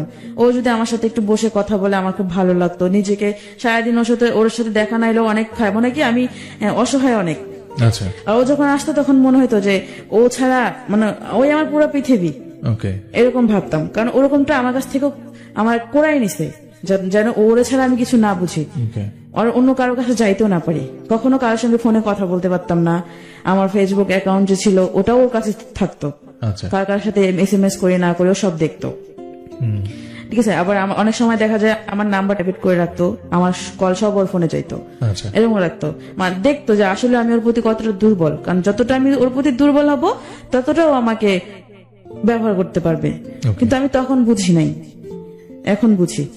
তারপর এরকম করতে করতে গেল। আমার একদিন পরে একটা আন্টি ছিল আমার, ওই আন্টিটা পরে সবাই আমাকে বোঝাইতো, দেখ মানে যারা যারা জানতো যে এরকম তোর থেকে অনেক বয়সের, কিন্তু বোঝা যায় না যে তার বউ আছে, বাচ্চা আছে। ওকে দেখলে কেউ বলতে পারবে না যে ওর বিয়ে হয়েছে বা বাচ্চা আছে, আমাকে বোঝায়। তারপর আমি বুঝতাম না, আমি শুধু বলতাম যে আন্টি দেখো আমি তো তার অনেক ভালোবেসে ফেলছি, আমার পক্ষে সম্ভব না সরে আসা। যদি সরে আসা হয়তো তাহলে যখন দেখছি যে ওর বউ আছে, বাচ্চা আছে, তখনই সরে আসতাম। ঠিক আছে, আমি এভাবে বলতাম। তারপর বলতো যে নিজের কপালটা খাইস না, আমাকে এভাবে বলতো। তাই আমি বলতাম, আমি শুনতাম না, কারণ আমি একটা মোহর ভিতরে ছিলাম। আমার কাছে এরকম মনে হয়েছে, মানে আমি রঙিন চশমা পরে আছি, আমার ওর যা কিছু দেখে আমার সবটাই ভালো লাগে, এরকমটা মনে হইতো। তারপর এক পর্যায়ে যখন আসে, অনেকটা গভীরে চলে আসে, এটা 2018 শেষের দিক, 2018 সালের শেষের দিক। ও আমাকে আমার সাথে কিরকম খারাপ ব্যবহার করা শুরু করে। খারাপ ব্যবহার বলতে আমাকে বোঝায় যে এখন বিয়ে করা যাবে না। আমি ওকে কিন্তু ইদানিং খুব তখন খুব বলতাম যে আসো বিয়ে করি, চলো বিয়ে করি। যখনই ডাকতো আমাকে নিয়ে যাইতো কোথাও, তখনই আমি বলতাম চলো বিয়ে করি, মানে বিয়ের গানটা ছিলই। তার বলতে এখন বিয়ে করবো না, এখন বিয়ে করলে সমস্যা আছে। ঠিক আছে, এখন অনেক সমস্যা করতে পারে ওর বউ শুনলে। আর পরে বলতেছে যে আমরা বিয়ে করবো, কেউ তো জানবে না যে আমরা বিয়ে করছি। ঠিক আছে, আমি এভাবে বলছি। পরে আচ্ছা ঠিক আছে দেখি। তার কয়েকদিন পর দেখি ও আমার সাথে পোল্টি বাজ নিল যে শোনো এখন বিয়ে করা যাবে না। যখন দেখছি আমি ওখানে বিয়ের জন্য চাপ দিচ্ছি, তখন বলছি শোনো এখন বিয়ে করা যাবে না, বিয়ে এখন যদি করি অনেক প্রবলেম হবে, আমি অনেক প্রবলেমে পড়বো, আমাকে বলতেছে। কারণ এখন তো সবাই জানে যে হয়তো তোমার সাথে আমার সম্পর্ক। এ নিয়ে একদিন অনেক কিছু হয়েছে ওর বাড়িতে, ওর বউ গেছিল সবাই। আমার আম্মু জানতো না, আম্মু একদম পরে বিশ্বাস করছে। একদিন আমাকে ফোন দিছে, ওর বউ রাগ হয়ে চলে গেছে, বাড়িতে পাঠাই দিছে। ও আছিল বাড়িতে, ও আমাকে যখন যেটা বলতো তখন আমি সেটা রান্না করে দিতাম। এমনকি আমি আমার বাসায় রান্না করে ওর বাসায় পৌঁছায় দিতাম আমার ভাইকে দিয়া। আবার আমার বাসায় এসে খেয়ে যেত, এরকম খেয়ে যেত। তারপর ও আমাকে বলতেছে যে আজকে বাড়িতে যাবো। আমি কেন? কয় হ্যাঁ দরকার আছে। কি রান্না করছো? আমি রান্না করছি। পরে কয় তাহলে একটু, পরে আমি ওর জন্য রান্না করলাম, রান্না করে পরে ও খাইলো। খাওয়া দাওয়া করার পর আমাকে বলতেছে তাহলে আমি এখন আসি, কি হয় না হয় আমি তোমাকে জানাবো। মানে ওকে বাড়িতে ডাকছে, সবকিছু জিজ্ঞাসাবাদ করবে যে আসলে কি সত্যি কি না মিথ্যা। আমাকেও ফোন দিয়ে আমাকে বলছে যদি তোমাকে ফোন দেয় তুমি কি বলবা?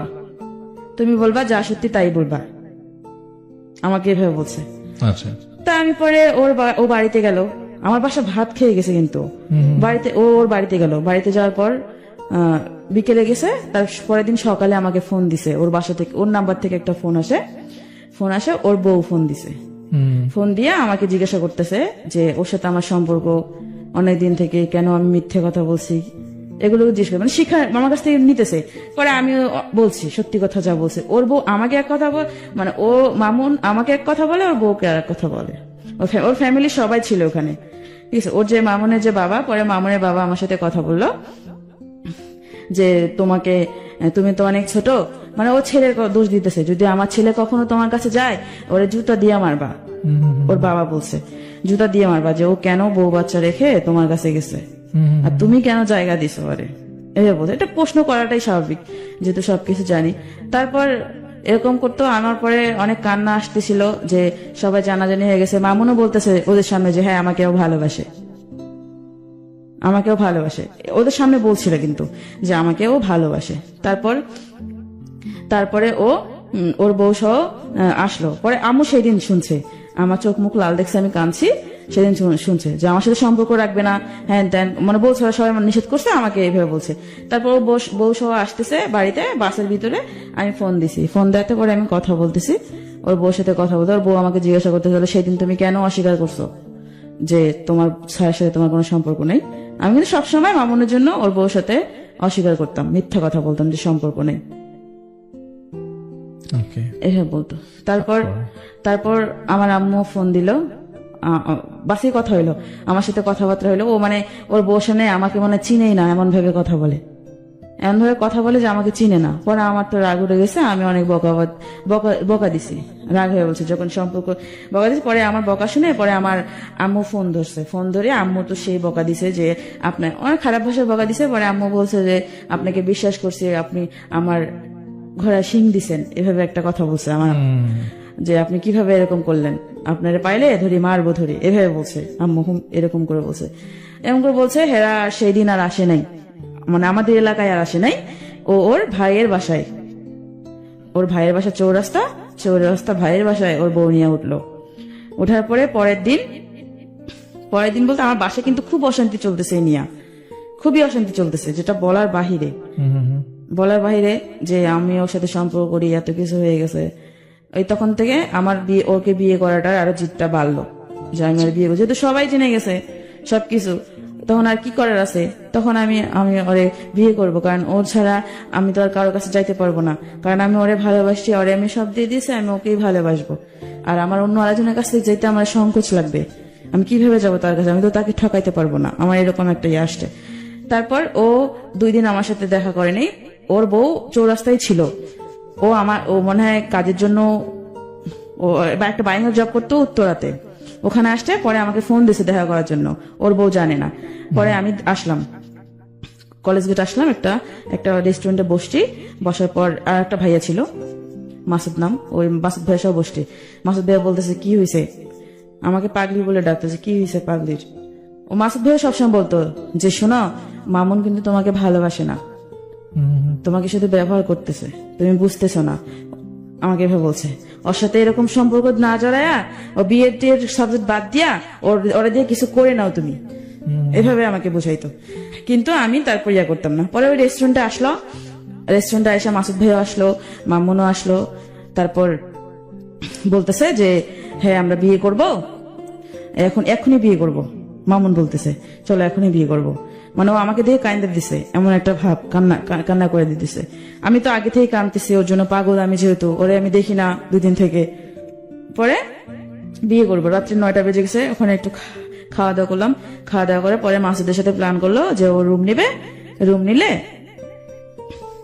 আমরা বাসায় উঠে যাবো বিয়ের পর, ঠিক আছে। তারপরে কথাবার্তা হওয়ার পর ও এরকম চললো কিছুদিন, ওর ভাইয়ের বাসার থেকেই জব করলো, এখানে আর আসলো না। ওই যে আমার আম্মু বলছে এই কথা, ভয় পেয়েছে হয়তো। তার কয়েকদিন পর আসছে এই বাসায়, আমরা যেখানে থাকি ও পাশাপাশি থাকতো, ওই এলাকায় আসার পর আমরা জানি, কিন্তু আমরা যে রোড, ওই রোড দিয়েও চলাচল করে না, তার আরেকটা রোড আছে, ওই রোড দিয়েও যাওয়া আসা করে। তারপর এরকম করতে করতে যায়। তারপর আবার জানি কি হইলো, আমাকে বলতেছে হয়তো ওর বউ নাকি ওরা চাপ দিছে আমাকে, শোনো এখন তোমাকে বিয়ে করা যাবে না, আমি তো তোমাকে এখন বিয়ে করতে পারবো না, এখন যদি তোমাকে বিয়ে করি তাহলে আমার 10 লাখ টাকা প্রয়োজন। আমাকে 10 লাখ টাকা প্রয়োজন, মানে হ্যাঁ 10 লাখ টাকা প্রয়োজন, আমার বউকে দিতে হবে, আমাকে এভাবে বলছে 10 লাখ টাকা দরকার। পরে আমি বলছি 10 লাখ টাকা দরকার, এটা তো আমি জানি না। ও আমাকে আবার আমার একটা আন্টি সহ রেস্টুরেন্টে ডাকছিল যে আসো, পরে আমি ওর সাথে দেখা করবো বলছি কলেজ গেটে। পরে আমি কলেজ গেটে গেছি, আমার আন্টিকে নিয়ে গেছি। আমার তো চোখ, আমি সারাদিন কাঁদছি, তারপর চোখ মুখ একদম ইয়ে হয়ে গেছে, আমার গলাটা একটু ভাঙা হয়েছে। তারপর আমাকে বলতেছে, আমার দিক তাকাইতেছে, আমি আবার ফুচকা অনেক পছন্দ করতাম, ও নিছে। তারপর আমাকে বলতেছে, ও খাইতেছে, আমি আর খাইতে, আমার খাবার ভিতর দিয়ে ঢুকতেছে না। পরে আমি শুধু ওকে একটা কথা জিজ্ঞেস করতেছি, বিয়ে করবা না কেন, কি সমস্যা? ও আমাকে বলতেছে দেখো এখন যদি তোমাকে বিয়ে করি অনেক সমস্যা, কারণ আমার বউ অনেক চালাক, অনেক কিছু করতে পারে, আর এখন যদি আমার কাছে টাকা থাকতো 10 লাখ টাকা, তাহলে কোনো সমস্যা হইতো না, এভাবে বলছে। তা আমি ওর কথা শুনে, ও মানে না তা নাই এভাবে বলতেছে যে কিন্তু আমি সম্পর্কটা রাখবো যেখানেই যাই। আম্মু আবার 2 মাস সময় দিছিল, 2 মাসের ভিতরে চলে যাবেন আপনারা এই এলাকা থেকে, পরে ও বলছে যে আমি যেখানেই যাই তোমার সাথে সম্পর্ক রাখবো। আর আমার কথা হইতেছে যে তুমি যদি দূরে চলে যাও তাহলে তো আমাকে ভুলে যাবে। আমার মনে মনে এরকম ভাবতাম, ভুলে যাবে আমাকে, এরকম একটা ভয় পাইতাম। এই জন্য আমি বলছি যে বিয়ে করলে হয়তো ও আমাকে আর ভুলবে না, এই জন্য আমি ওকে বিয়ের কথা বলছি। আর ও বলতেছে না এখন বিয়ে করবে না, বিয়ে পরে করবো, এখন বিয়ে করব না, আর শুধু তোমার সাথে আমি সম্পর্ক রেখে যাব। আমাকে শুধু সম্পর্ক রাখবা, শুধু ফিজিক্যালির জন্য সম্পর্ক রাখবা আমার সাথে, ভবিষ্যৎ তো নাই। পরে ও বলতেছে না আমি এখন বিয়ে করতে পারবো না, আমার 10 লাখ টাকা দরকার। পরে ও আমি কলেজ গেটে একদম এমন ভাবে কান্না করছি, পুরা মনে হয় 15-16 জন জড়ো হয়ে গেছে আমার কান্না শুনে। আমি বসে পড়ছি রাস্তার ভিতরে, ও কি বলে। আমি তখন যদি একটা বাস থাকতো আমি বাসের ভিতরে উপরে মানে পড়তাম। আমার এরকম মরে যাইতে মন চাইছিল যে ও কি বলতেছে। তারপরে এত কিছু হয়ে গেছে, এখন বলতেছে যে বিয়ে করবে না, এখন 10 লাখ টাকা প্রয়োজন এই বলতেছে। পরে আমি বাসায়, পরে লোকগুলো বলতেছে যে কান্না করতেছে কেন, কয় একটু ফ্যামিলি সমস্যা তো ঝগড়া হয়েছে এখানে, কয় রাস্তায় ভেবে কাঁদতেছে, বাসায় নিয়ে যান, বাসায় নিয়ে যায় পরে সমাধান করেন কি হয়েছে না হয়েছে। পরে ও কয় আচ্ছা ঠিক আছে। পরে আমরা বাসায়, ও একটা অটোতে আসলো, আমি আর আমার আন্টি আর একটা রিক্সায় আসলাম। আমি আমার বাসায়, ওর বাসায়। পরে ও আমার সাথে বাসায় এসে আমি জোরে জোরে কান্না করতেছি, জোরে জোরে, মানে সবাই শুনছে আমার কান্না, মানে এমন ভাবে কাঁদছি আমার পরের দিন আর সকালে কথা বলতে পারি না, গলা ব্যথায় কথা বলতে পারি না।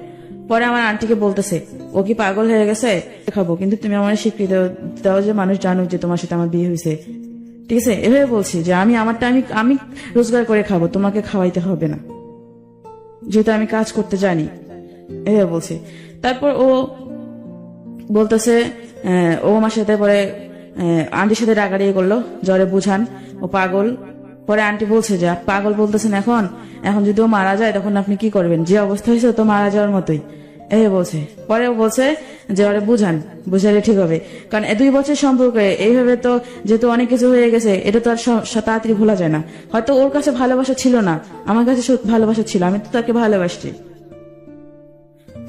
তারপর আন্টি আমাকে অনেক বুঝালাম, তারপরে বুঝি না। ও আমার আবার ফোন দিছে, আমি কি করতেছি না করতেছি, এমন করে আমার খোঁজ খবর নেয়, কি করতেছি না করতেছি, কিভাবে আসি না, আমি তোর কথা বলতে পারতেছি না, গলা ব্যথায়।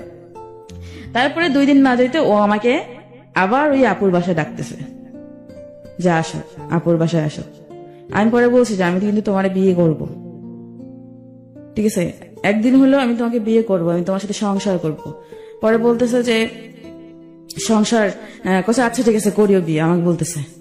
পরে আমাকে ওই আপুর বাসায় ডাকলো, আমি ও মিষ্টি মিষ্টি কথা বললো, আমি ওর কথা কইলা আপুর বাসায় আসলাম। তারপরে আমার একটা ভাই ছিল, ঠিক আছে, মায়ের পেটের ভাই নেই, ভাই ও অনেকটা আমার, কারণ এখন কষ্টের পাশে সময় ও নাই, কিন্তু ও মামু যার থাকার কথা সে নাই, কিন্তু আমার ভাইটা আমাকে সাপোর্ট করতেছে, আমার পাশে আছে, আমাকে বুঝাইতেছে। তখনও সে বুঝাইছিল আমাকে, তারপর আমার ভাইকে আমি বললাম, ওই আপুর বাসা যাওয়ার আগে আমি আমার ভাইকে বলছি সবটা ঘটনা, যে আমি এরকম আমি তোমার অনেক ভালোবাসি, ওর সাথে আমার অনেক কিছু হয়ে গেছে, আমি ওর ছাড়া বাঁচবো না, কেঁদে কেঁদে বলছি। তারপর আমার এই ভাইটা বললো যে আচ্ছা ঠিক আছে দেখি কি করা যায়। তারপর ওকে ডাকলো, কলেজে ডাকলো, ওরা একটা রেস্টুরেন্টে বসলো, ওরা নাকি বসছে, বসার পর বলতেছে যে ও আমাকে বিয়ে করবে, তখন বলতেছে বিয়ে করবে, ওর ফোন আছে একটা, ফোনটা বিক্রি করে ও আমাকে বিয়ে করবে, এই বলতেছে। খাবার নাকি খেতে দিছে ওরে, খাওয়ার পর খাবার খাবে না, ও কাঁদতেছে যে কি করবো, ওর একটা বউ আছে, বাচ্চা আছে, আবার আমিও ওর সাথে এরকম করতেছে, আমাকে তো ওর বিয়ে করতে হবে, আমি ওরে বিয়ে করবো, কইতেছে যে যাই হোক আমি ওরে বিয়ে করবো, মানে কাঁদতেছে। আমার ভাইটা বলছে যে একদম ওর চোখের পানি প্লেটে পড়তেছে, এরকম একটা। তারপর আমার ভাইটা বলছে আচ্ছা ঠিক আছে আমি দেখতেছি, এভাবে বলছে। পরে আমাকে জিজ্ঞাসা করলো, আমিও তো কান্নাকাটি গলায় বললাম যে হ্যাঁ আমি ওরে বিয়ে করতে চাই, ঠিক আছে। ও পরে আমার কাছে আবার বলে যে ওই 10 লাখ টাকার কথা বলে, যে আমি তো এখন বিয়ে করতে পারবো না, 10 লাখ টাকা আমার লাগবে, 10 লাখ টাকা লাগবে। আমি পরে আর কিছু বলি নাই, কারণ আমার তো অনেক কষ্ট, আমি তখন অনেক কষ্টে ছিলাম, কারণ আমি ওরে এত বিশ্বাস করলাম, ও যখন যেটা বললো তখন সেটা করলাম। আর এখন আজকে ও আমাকে বলতেছে যে 10 লাখ টাকার জন্য ও আমাকে বিয়ে করতে পারবে না, কারণ আমি তো অনেক গরিব, যদি ও আমাকে বলে কি, আর আমি তো ওরে 10 লাখ টাকা দিতে পারবো না, বলি কি। তারপর ও আমাকে যখন এই আপুটার বাসায় ডাকলো, আমি আমার ভাইটাকে বললাম যে ও আমাকে আবার আজকে ডাকতেছে, ও বলে আমার সাথে সম্পর্ক, আমাকে বিয়ে করবে না, অথচ আমার সাথে ফিজিক্যাল রিলেশন করার জন্য আজকে আবার ডাকতেছে, আমি ওর ভাইটাকে বলছি। পরে আমার ভাইটা বলতেছে আচ্ছা ঠিক আছে তুই যা দেখ, আমি পরে একটা ব্যবস্থা করতেছি। পরে ওর যে ফ্রেন্ড ছিল আমার ভাইয়ের, ওর ফ্রেন্ড 2টা ফ্রেন্ডকে নিয়ে ও কলেজ গেছিল। পরে আমি আপুটার বাসায় গেলাম ওর সাথে থাকার পরে আমার ভাইটা বারবার ফোন দিতেছে, আমি ওর ফোন একবার রিসিভ করি তো আর একবার রিসিভ করি না। পরে আমাকে মামুন বলতেছে যে তুমি কেন বারবার তোমাকে ফোন দিতেছে। আমাকে ফোন দিতেছে ও কলেজ গেট আসছে তো আমাদের সাথে হয়তো তোমার সাথে দেখা করবে, ওর মনে হয়তো সন্দেহ ঢুকছে, ঠিক আছে। পরে আপুর বাসায় 2 ঘন্টা থাকার পর আপুর বাসা থেকে বের হয়ে আসছি, তাড়াতাড়ি আমি বের হয়ে আসছি। বের হয়ে আসার পর ও দেখে রাস্তার মোড়েই, একদম আমি ঠিকানা দিছি রাস্তার মোড়েই আসছে। রাস্তার মোড়ে আসা পরে ওর হাতে একটা ফোন, আমার মামুনের হাতে একটা ফোন ছিল, আমার হাতে একটা ফোন ছিল। আমি আমার ভাইটা আবার ফোন 2টা নিছে যাতে মামুন কোথাও ফোন না দিতে পারে। পরে মামুনকে নিয়ে চলে আসলো। মামুন আমাকে বলতেছে আমি কি তোমাকে বলছি বিয়ে করব না? বিয়ে তো করবো, এত তাড়াতাড়ি করার কি আছে, আর এরকম করলা কেন? বিয়ে তো করবো তোমাকে। আমি বলছি বিয়ে তো করবা, ঠিক আছে, এখন হলেও করবা পরে হলেও করবা, তাহলে এখন করি, সমস্যা কোথায়? কেউ জানলো না। আমি আবার এটা বলছি। পরে আমার ভাইটা নিয়ে আসলো, আসার পর কাজী অফিসে তো নিয়ে জানে একটা যে বিয়ে পড়াইছে তার বাসায় নিয়ে আসছে। ওই বাসায় বিয়ে হলো, কারণ একটা মানুষ যদি জোর না করতো তাকে তো কেউ, মানে মন যদি না আসে তাকে তো জোর করে কেউ বিয়ে দিত না। আমি যদি বিয়ে না করি, আমাকে যদি কেউ মেরেও ফেলে, তারপরে তো আমি বলবো যে আমি বিয়ে করব না, আমি মরে গেলে যাব। কিন্তু ও বিয়েটা সুন্দরভাবে করলো। আমি আমার কাগজপত্র দিলাম, আমি আমার কাগজপত্র দিছি, ওটাও কাগজপত্র দেয়নি, বলছে যে ওর কাগজপত্র এখন নাই, বাসা থেকে আইনা পরে দিবে। বিয়েটা হলো, বিয়েটা হওয়ার পর বিয়ে যে করবো টাকা ছিল না, ওর কাছে নাকি টাকা নেই। আমার আম্মু আমাকে কষ্ট করে একটা স্বর্ণের চেন বানাই দিছিল, আমার পড়লে হয়তো আমার ভালো লাগবে এই কারণে, সবার গলায় আছে আমার গলা খালি, এই কারণে আম্মু আমাকে কষ্ট করে একটা স্বর্ণের চেন বানাই দেয়। আমি ওর এতটাই ওর প্রেমে অন্ধ হয়ে গেছিলাম যে আমি তখন ভাবি নাই যে আমার মায়ের তো এটা কষ্ট রোজগার করার টাকা দিয়ে চেনটা বানানো। আমি ওর জন্য এই চেনটা পর্যন্ত বিক্রি করে দিই, বিক্রি না বন্ধ করে রাখছিলাম 10,000 টাকায়, কিন্তু পরে আর ওই চেনটা উঠাইতে পারিনি। আচ্ছা, তারপর বিয়ে যখন করি, বল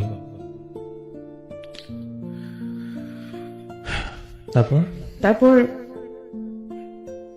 এই বিয়ে হয়, বিয়ে করার পর ওর ফোনটা ওরে দেওয়া হয় না, আমার চেনটা বিক্রি করেই বিয়ে হয়। চেনটা বিক্রি করে বিয়ে হয়, পরে ও আমাকে বলে যে বিয়েটা যেহেতু হয়েছে কাউকে বলার দরকার নাই, কাউকে বলো না, তুমি তোমার মতো থাকো, আমি আমার মতো থাকি। তুমি তো চাইছো যে আমি তোমাকে বিয়ে করি, যেহেতু বিয়েটা হয়েছে তাহলে কাউকে কিছু বলার দরকার নেই, যেমনি আছে অমনি থাক। আমি বলছি আচ্ছা ঠিক আছে, তাহলে আমি তো যেহেতু চাকরি করি না, তাহলে আমি বাড়িতে যাই, আমার গ্রামের বাড়িতে কয়দিন যা থাইকে আসি, তুমি এদিকে ইয়া করো। তারপর ও কি করলো, আচ্ছা ঠিক আছে যাও। আর ওর কাছে কাগজপত্র চাইলো, ও ইয়া করলো না, বলছে যে দিবে কাগজপত্র, দিবে বাসা থেকে আইসা পরে কাগজপত্র দিবে, এটা বলছে। আর এর আগে বিয়ের আগে একটু কাহিনী ছিল যে আমি ওর বউর কাছে গেছিলাম, মানে ও যখন বলছে যে 10 লাখ টাকা প্রয়োজন, তখন আমি ওর বউর কাছে গেছিলাম সবটা বলবো, যে আমি আবারও কনসেপ্ট করি। আচ্ছা, আবারও কনসেপ্ট করার পর আমি বলি যে এরকম এখন তো এরকম অবস্থা, আমি কনসেপ্ট করছি। পরে বলে যে তুমি এরকম করছো, মামুনকে বলো নাই? আমি করে বলছি, মামুন বলছে আমাকে বিয়ে কর। তুমি তাহলে উনি সবকিছু জানার পর আমাকে বলে দেয় তুমি বিয়ের আগে এরকম কেন করলা, মামুনকে বিয়ে করতে মামুনকে বলো নাই বিয়ে করতে? আমাকে বলছি, ও পরে বলছে পরে করবে। এখন বলে যে কেন পরে করবে, কেন এখন করতে বলো, আমাকে এভাবে বলছিল। আমি মামুনকে সব কথা, মামুনের বউকে সব কথা বলছি, সেই দিন বলছি। তারপরে মামুন এই গন্ডগোলটা করছে, মানে এই 10 লাখ টাকার কাহিনী করছে। মামুনের বউকে বলছিলাম যে এই কারণে মামুনের বউ হয়তো মামুনকে কিছু বলছে, হয় তারপর যে আমি কনসেপ্ট করছি যদি কিছু হয়, কিছু যদি করি। পরে মামুন এটা হয়তো চাল খাটাইছে যে 10 লাখ টাকা প্রয়োজন আমার, আমি জানি না কোনটা সত্যি ছিল আর কোনটা মিথ্যা ছিল। তারপর যখন বিয়েটা হয়, বিয়েটা করার পর ও আমাকে বলে তুমি বাড়িতে, তুমি তাহলে গ্রামে যাও, কয়দিন থেকে আসো, আমি এদিকে সবকিছু ঠিকঠাক করি। আমি ওর কথা বিশ্বাস করলাম, আমি বাড়ি গেলাম। পরে বাসে আমি যখন বাসে, তখন আমাকে ফোন দিয়ে বলে যে আজকে তো আমাদের বিয়ে হয়েছে, আমি তোমাকে বাসা যাইতে দিলাম কেন? আমি কই কেন, আমি তো ইচ্ছা করলে বাসায় তোমাকে রাখতে পারতাম, যেহেতু আমার বউ বাসায় নেই। আমাকে বলে যেহেতু আমার বউ বাসায় নেই, আমি তো তোমাকে বাসায় রাখতে পারতাম, আমি রাখলাম না। আমি কেন? আমি এমনি রাখি নাই, তুমি যাও, বাড়িতে যাইতে চাইছো যাও, এই কথা বলছে। এরপরে পরের দিন ও কি করলো, আমাকে দুপুরের দিক বিকালের দিক ফোন দিছে, ফোন দিয়ে বলে যে ওর 500 টাকা লাগবে। আমি বলি, আচ্ছা ঠিক আছে, আমি টাকা পাঠাই দিব। এখন সন্ধ্যাবেলা আমি ওকে ফোন দেই, ও আর ফোন ধরে না। এই যে ফোন দিতেছি, ফোন বন্ধ করে রাখছে তো রাখছেই। সেই দিন রাত্রেই আমার আম্মুর কাছে হয়তো ফোন দিছে ওর বউ বা কেউ, আমার আম্মুকে বলছে যে আমি প্রেগনেন্ট।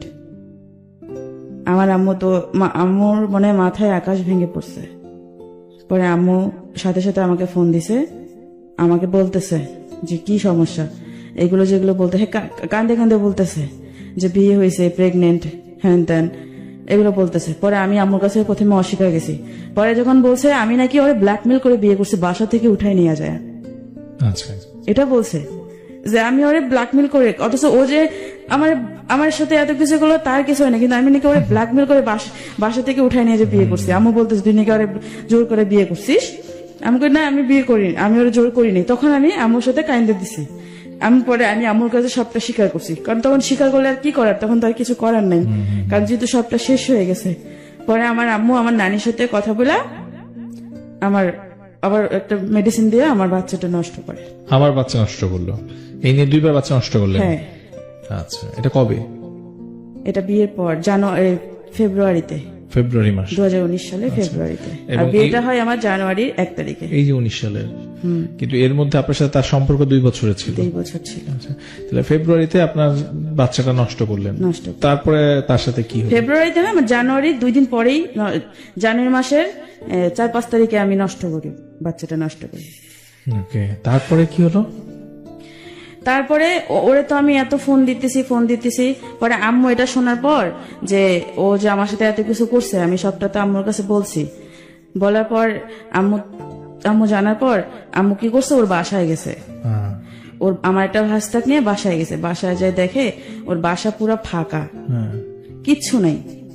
মানে ও সবকিছু নিয়ে চলে গেছে না বলা, মানে বাড়ি এলে সবকিছু দিছে, তাকে কিন্তু কেউ জানে না যে ও চলে গেছে, মনে করতে পলায় গেছে, এরকম একটা ভাব। তারপর বিয়ের 1 মাস ওর সাথে আমার কোনো যোগাযোগ নেই। ওর সাথে যোগাযোগ, ও যখন ফোন ধরে না তখন আমি ওর বউকে ফোন দিই, ওর বউকে জ্বালাই। ওর বউ আমার সাথে বাজে ব্যবহার করে, আমাকে বলে যে তুই আমার স্বামীকে, আমার স্বামী কোনো অন্যায় করেনি, তুই আমার স্বামীকে জোর করে বিয়ে করছিস, ব্ল্যাকমেল করছিস, বাসা থেকে উঠায় নিয়ে গেছিস। আমি যে এত কিছু বলতেছি, হ্যাঁ বিশ্বাস করতেছে না, কারণ মামুন এমন একটা মানুষ, মানসিক মিষ্টি কথা বলেই এমন কথা দুর্বল করে ফেলে। মানে এই হচ্ছে আপনার জীবনের আপনার যে মামুন, সে অবশেষে আপনাকে বিয়েও করলো এবং তারপরে হচ্ছে চলেও গেল আপনার জীবন থেকে। পরবর্তী থেকে আপনাকে ডিভোর্স দিছে?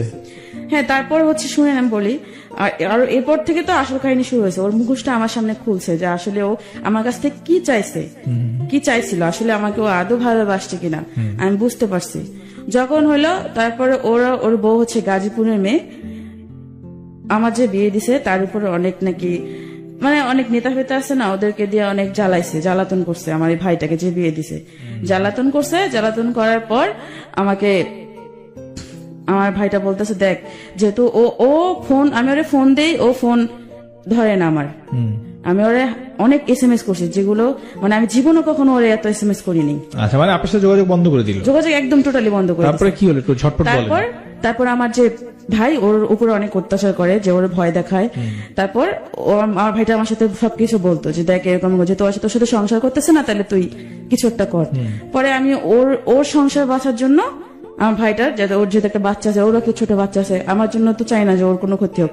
যেহেতু আমার বিয়েটাই ঠিকভাবে হয় নাই, ও কাগজপত্র দেয় নাই, বিয়ের কাগজপত্র দেয় নাই, এরা হয়তো ইসলামী শরীয়তে হইলেও সরকারি ভাবে হয়নি।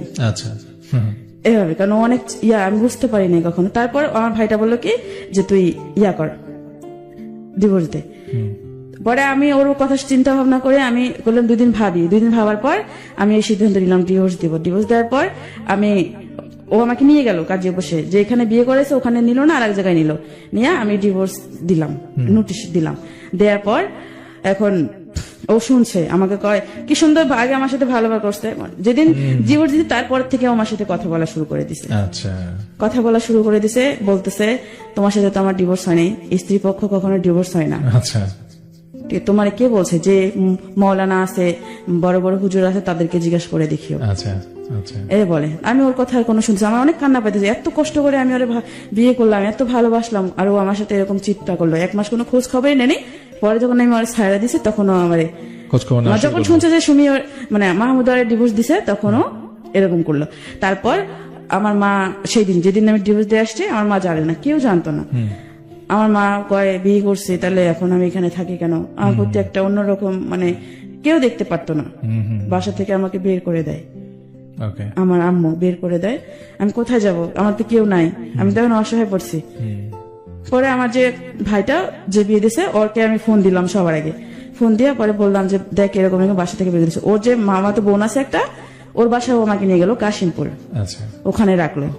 রাখার পর ও আমাকে বলতেছে, রাখলো, আমার সবকিছু যাবতীয় মানে থাকা খাওয়া খরচ সবকিছু দিয়ে দিছে। দেওয়ার পর এখন মামুন আমাকে, আমার সাথে কথাবার্তা বলতেছে, আমাকে বারবার বুঝাইতে চেষ্টা করতেছে যে তোমার সাথে আমার ডিভোর্স হয়নি, স্ত্রীর পক্ষ ডিভোর্স হয় না, যাতে ও আবার আমার সাথে ফিজিক্যালি করতে পারে, লুকায়া হইলেও। এভাবে বলছে। আমি তখন থেকে বুঝতে পারছি যে আসলে ও আমাকে ভালোবাসে নাই। এটা বুঝতে অনেক দেরি হয়ে গেল মনে হয়। হ্যাঁ, অনেক দেরি হয়েছে, মানে অনেক দেরি হয়েছে। যখন সবকিছু শেষ হয়ে গেছে আমার, তখন